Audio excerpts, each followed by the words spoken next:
You might be wondering, is it better to partner with a smaller boutique library staffed by only a few people, or is it better to get into a large corporate library staffed by maybe dozens or even more than 100 people with international relationships? In this tutorial, I'm going to basically walk you through the definitions of each one, the pros and cons of each one, and at the very end, I'll give you my personal opinion because I've actually had my tracks distributed by both very small catalogs and also large corporate clients. So I'm actually going to show you and reveal to you exactly my opinion and what I think is the best way to approach this very important topic. Let's go ahead and get started, and we'll talk about some definitions here. So what is a smaller boutique library? What does that mean when I say small boutique? Usually it's a library staffed by maybe just one person that's literally doing everything from gathering music, composing music sometimes, even going and getting clients to sell and license the music through. Or it could be, 4 or 5 people in a small little office. Sometimes everybody could be working remotely, but usually it's about 1 to 10 people. It's a small operation. Some people are even working just part-time. They're not all working full-time. Usually it's comprised of a self-published catalog, so this would mean not necessarily that the owner or the employees are creating all the music, but that they are actually individually going out to writers and composers, asking for music, paying them their consideration fees sometimes, and then gathering all that under their own umbrella, under their company's name, and that's their company's catalog. That's all I mean by self-published, that they are acting as a publisher, going out and trying to get things placed. Sometimes they do supply their own music. They have their own in-house composers, or maybe the owner themselves are a composer and a producer, and so they put that music into their own catalog, okay? They can be exclusive or non-exclusive. So you see some libraries that are, these days, more and more things are moving towards the exclusive side, but there still are some of those smaller companies out there that will not require exclusivity from you, that will say that you can work with them and you could submit your music to other non-exclusive opportunities if you wanted to do that. As I said before, though, a lot of these companies I have found are created by a composer or a producer like myself, or maybe like you in the future, who decides they want to go to the next step of the sync licensing business, and that is to become sort of a publisher, a library, a smaller boutique library of their own. I personally have not made that choice because I'm not interested in running that side of the business. I like to just make music. I like to obviously educate as well. So I have stayed away from turning into a library myself, and I don't want to get into that business of doing it. Maybe you have a different path in front of you, and this might be a really interesting video for you to just be aware of what it's going to take to run it. And if you actually are not aware, we have 2 separate tutorials in Sync Academy, one specifically about how to create a music library, how to become essentially a publisher in this industry if you want to. So do make sure you check out that other tutorial in Sync Academy if you want to get further training on that topic. Usually what a boutique library will do is they will find a niche segment of the TV film business to serve. So it could be a specific kind of reality show client, promos, it could be even trailers, large trailers. So it could be A-list Hollywood blockbuster trailers. Usually in my experience, what I found with smaller boutique libraries is they find one thing that they really exploit to the X factor, to the nth degree rather. They realize that there's one thing that's not primarily being served by all the larger fish, larger whales necessarily in the ocean in this industry. And so they find one thing that they can really do well and they can consistently deliver to their clients. And that's their strategy for keeping their business afloat and for being profitable with their sometimes upfront blanket fees or sync fees that they gather from clients, but more importantly, the back-end publishing. That's usually how a library is going to keep in business. They get those back-end publishing royalties to keep coming into their bank account on a quarterly basis. Now, let's talk about the large corporate library. Who are we talking about there? I mean, these are your Extreme Musics. This is Megatrax, 5 Alarm. This is really, really big companies, big publishers that in many ways and for the vast majority of them actually won't accept writers directly. There are some exceptions to that rule, but I'm going to talk about how they're structured and why they don't necessarily always accept writers and producers directly. And for the ones that I've worked with, the bigger ones that I've had my tracks out there, I didn't work directly with them. I actually worked with one of their sub-publishers, and we'll get into that in this presentation. So usually these are libraries staffed by 11 or up to maybe 50 or even 100 people. Sometimes they have offices, in London and New York and LA or around the world. So depending on the company, they are a large corporate operation. Okay, this isn't some small mom and pop thing. They are essentially an established brand and an established big company that has a lot of people working for them. And that means they have people that are just in charge of acquiring clients. They might have 10, 20 people that's all they do. And I actually have a friend from college who lives in Mexico City, and that's all he does for Universal Music, gets clients on the phone, closes deals, gets them to sign with, he's working with Universal. So there are sort of a whole sales force of people that are out there getting clients for you, for your music to get shopped, okay? Usually they are comprised of many sub-publisher catalogs. So if you go to some of these bigger, large corporate companies, you won't just see one catalog in their, sometimes their Source Audio website library, but it'll be, they'll have maybe 50 different sub-publisher catalogs, and they'll all have their unique names. You can click on them, and you can see that each one of these sub-published catalogs have 100 albums, 200 albums, 500 albums. So usually how these large corporate companies work is they go around gobbling up smaller catalogs to sometimes buy them out, completely just say, hey, we want to exclusively take everything from you. Or sometimes they just want to use their music and license it through their clients and their larger client list that they have. So a smaller boutique library might want to do that as their long play to start off just building their catalog, getting a couple of clients, but eventually maybe they want to sign with a larger one to say, hey, let's split the publishing or whatever they negotiate on the back end. You start distributing our catalog, we'll get some of that income, you get some more music for your clients. Win-win scenario, right?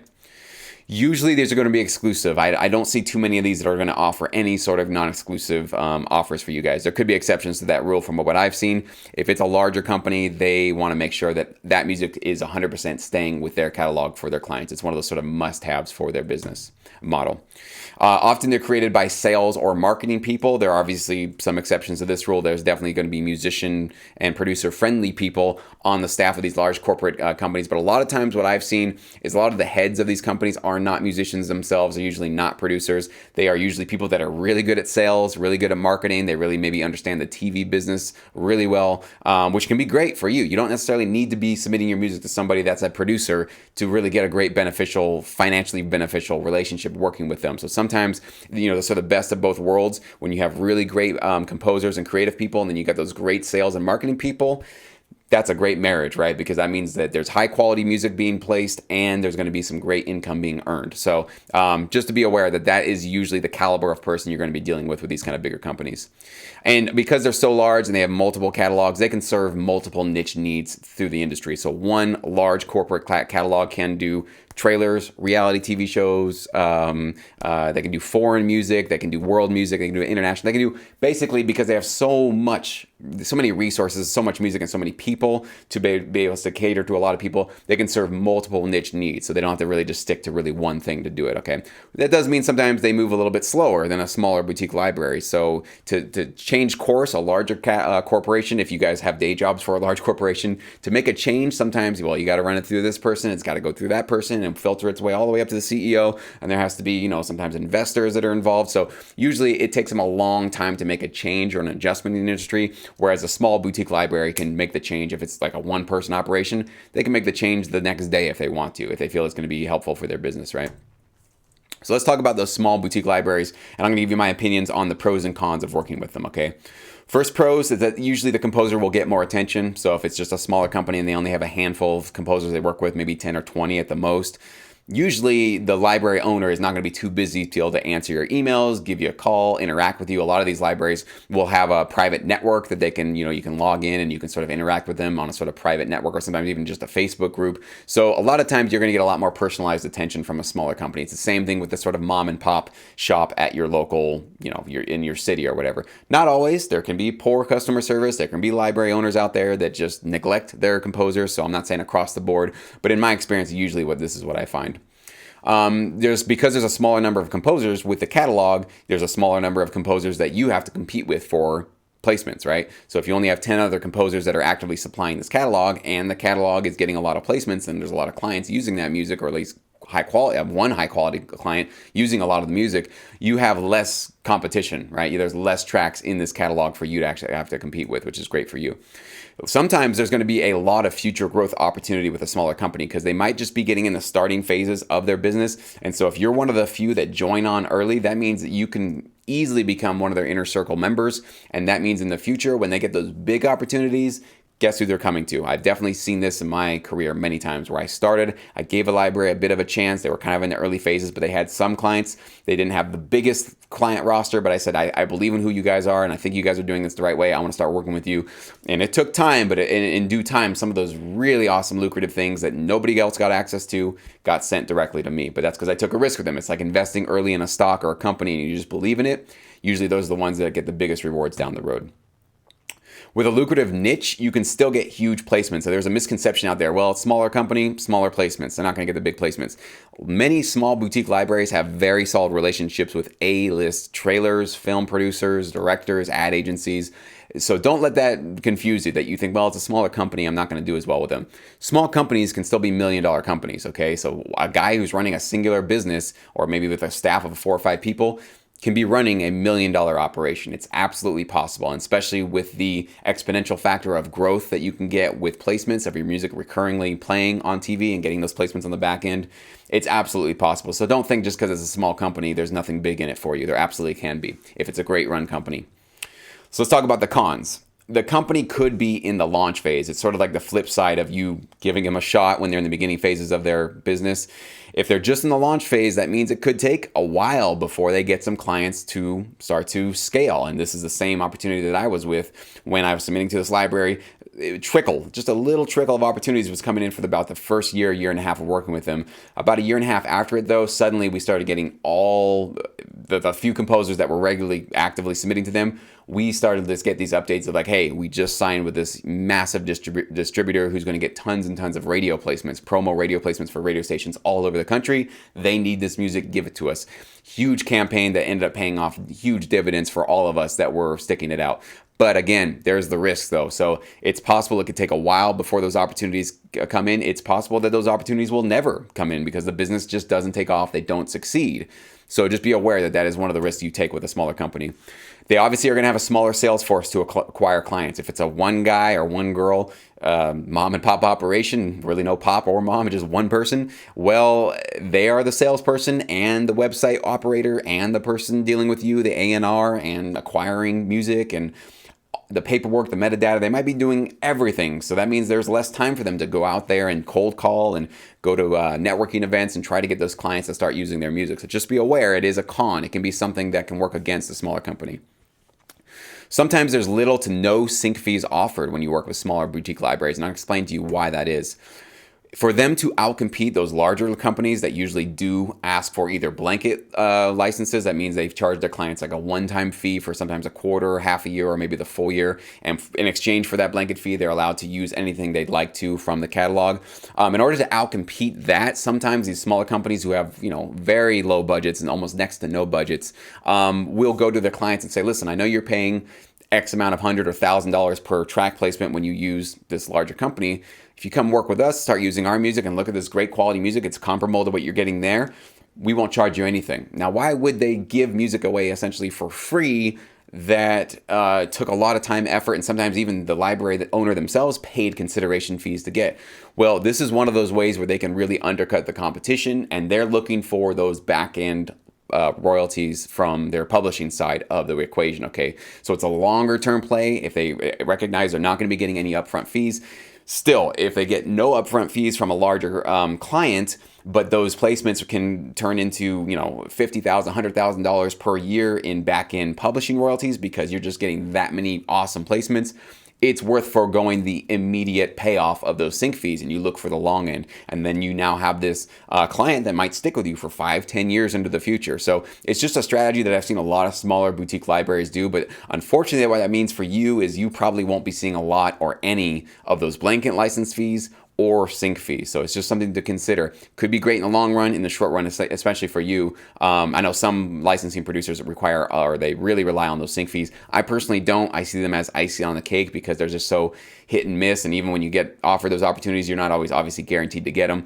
So I usually just focus more on building my catalog and getting those royalties, those writers' share royalties to really build up for my income. So let's talk about the large corporate libraries. What are those pros and cons? Okay, the pros. With the right staff, if they have the right staff, they can still give you that individual attention that a small company can.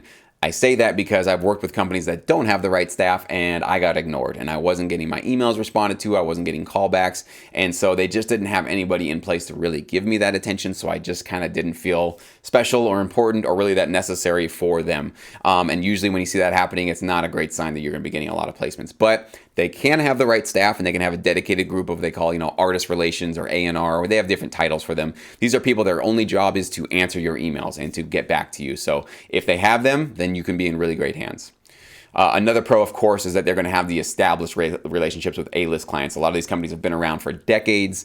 They've been out there. There's some of the big wigs out there. And so they are usually attracting some really big, heavy hitter A-list clients that can get some big placements and opportunities, sync fees, placements, royalties, all that good stuff you can get usually. They can also open the door for many future opportunities. I know that some large corporations will do they can do like sort of get-togethers or mixers where they have a lot of their composers and clients and everybody get together to have a little bit of a party. And a lot of times you can basically start to network and meet people in these opportunities. Also just through working with them directly, even online. If you never even meet these people in person, a lot of times just working with a great big company like this, you just are exposed to many more clients, many more opportunities that can lead to more income and more stuff for you down the road. Usually, as I said before, they are going to be the ones that can offer some big sync fees for your placements. Sometimes, rarely, you'll be able to see some of the blanket license income. Some opportunities will allow, or I should say some contracts will allow you to keep a portion of those blanket license fees, but most of the time not. Those are usually what they're going to keep for themselves to at least pay their bills right now while they work towards those publishing income, the publishing royalties. But the sync fees usually are where you're going to see it in bigger ones you're going to see with these larger companies, okay? Let's talk about the cons. With the wrong staff, as I talked about before, you're just going to be another number to them because they work with so many writers and so many composers and sub-publishers that you're just one person out of maybe 500 people supplying music to this company.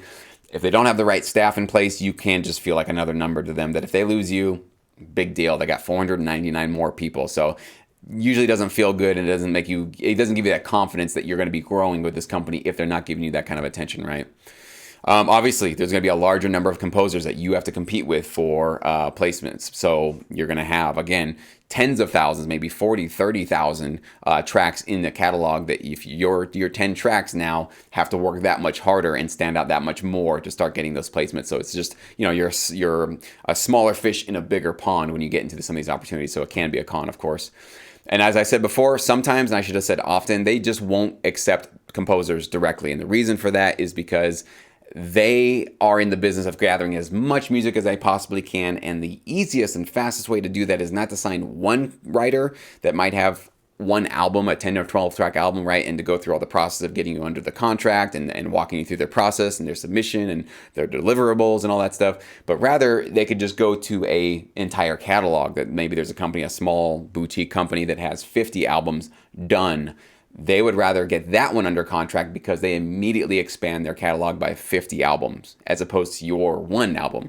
Of course, if you want to come to the table as a composer / library and you want to put together maybe 10 albums, 20 albums, you're going to have to probably get to that 20, 30, or 40 album amount before they'll even start to even take you seriously. So that means maybe a year or two of you composing music, a lot of music, and hopefully partnering with one of these big companies. That's a very risky thing to do. I don't personally recommend something like that, especially if you're not really sure if your tracks are licensable yet. Usually I'd say if you're in the beginning phases of this industry, just work directly with libraries and start to build up your chops in terms of making licensable music. Once you get more confidence that the music you're making, gets accepted, and most importantly, gets placed, then you can have the confidence to know that you've got the chops to start building more music, or even you can go contract out with other composers and to get them to supply music for your catalog that you're building. But that's a longer term play, and that's not really what we want to focus on this presentation. Usually, if you want to get accepted through a big company like that, you're going to have to go through one of their sub-publisher partners. So that's one of the secrets I'll give you, that you see this large company, like, I want to work with them. They're not directly going to take me seriously. We'll find out who's supplying them music. And usually you can find that on their website. Go see if they have a website. Go see if they have an email address and start to do your research for them to understand how do you submit directly to these kind of sub-publishers. Once you're in the sub-publisher, guess where you are? In the bigger publisher, right? So usually you just have to go through that funnel to get in. That's how I had to get into a lot of these bigger companies, okay? One big thing, and this definitely has happened to me on some companies, not necessarily all large companies, even in a smaller, I guess call it a mid-size, it was kind of between a boutique and a larger one, is your point person. Basically, when you work with a larger corporate library, you're obviously not working with a CEO, okay? You're going to be working with somebody that's in charge of artist relations or A&R, okay? Now, that person is giving you a bunch of attention and it's the right person and you feel really good about them. They can leave that company. So they could leave at any time, which would leave your relationship with the entire library vulnerable. So, and it happens all the time. Companies get bought out, people get switched around, people quit, people change career directions. So if the person that you've been interacting with this large company for the last 2 years suddenly quits and they're like, hey, see you later, I'm off, I'm working for another company, or I'm just gonna go sail the world, I'm having a midlife crisis, bye. Well, hopefully they put somebody in their place to start working with you, but sometimes they won't. And sometimes the person they put in place is not as attentive as the person that was coming beforehand. So your relationship can be severed because it was all about really that relationship with that singular person within the company. So it can leave you a little bit vulnerable with this. So one thing I would say to do if you are working in a larger company like this is maybe try to work with a couple of different people and have a working relationship with 2 people at the same time if you are able to do that. And just keep in touch with both of them on a regular basis so that if one leaves, you're not completely hung out to dry and hoping that somebody else comes along and picks you up, right? So after all of this, what is my opinion? What do I think is the best way to go about it in terms of the smaller versus a large company? First of all, I've had my music in both kinds of library. It should be libraries, okay? So I've definitely had my music in boutique, smaller companies, and I've had them in A-list, major, large corporate companies that are international, okay? So I've definitely seen both sides of it, so I can definitely give you guys some useful advice here, okay? I've received great placements, huge placements, multiple $1,000 placements from both. So don't be misled, as I said before. Just because something is smaller doesn't mean that it's not going to be as lucrative. It can absolutely be as lucrative or even more because there's less composers to compete with. And there might be a really lucrative niche that one smaller company is serving, and you're in a small group of composers going for that niche. And that's where you can see some incredible placements. So obviously I've gotten placements, huge placements with the big companies as well. I've gotten national campaign placements, ad campaign placements with them. But I've been just as profitable, I would say, with each. So I don't think it's one or the other. And I think some people think so much about, well, I just want the biggest company to have my music and then I'll feel successful. And I want to talk about that, okay? What really matters to you? What's really important? Is it the name or the prestigious reputation of the library that your music are in? Or is it about the royalties that you receive? And I want you to think about that because you might actually think it's really just, I just need my music in Extreme Music. Once my music is in Extreme Music or Megatrax or 5 Alarm or any of these bigger companies, then I feel like I've established myself and I've made it. If that's what's important to you, then God bless you. You go for that and you see what you can do to try to get into those companies. For me personally, I'm trying to do this full-time for a living. So just having my tracks in those larger companies wasn't enough to make this full-time for a living, okay? I've had my music in many different companies, and I always knew from the very beginning, at least, that, just basically getting my tracks into one company usually is not the path to success. You want to have a couple of different ones that you can A/B split test to see which one's performing better for you. So what I would encourage you is to not be so zero focused on one particular company or one particular catalog or one particular client or something like that.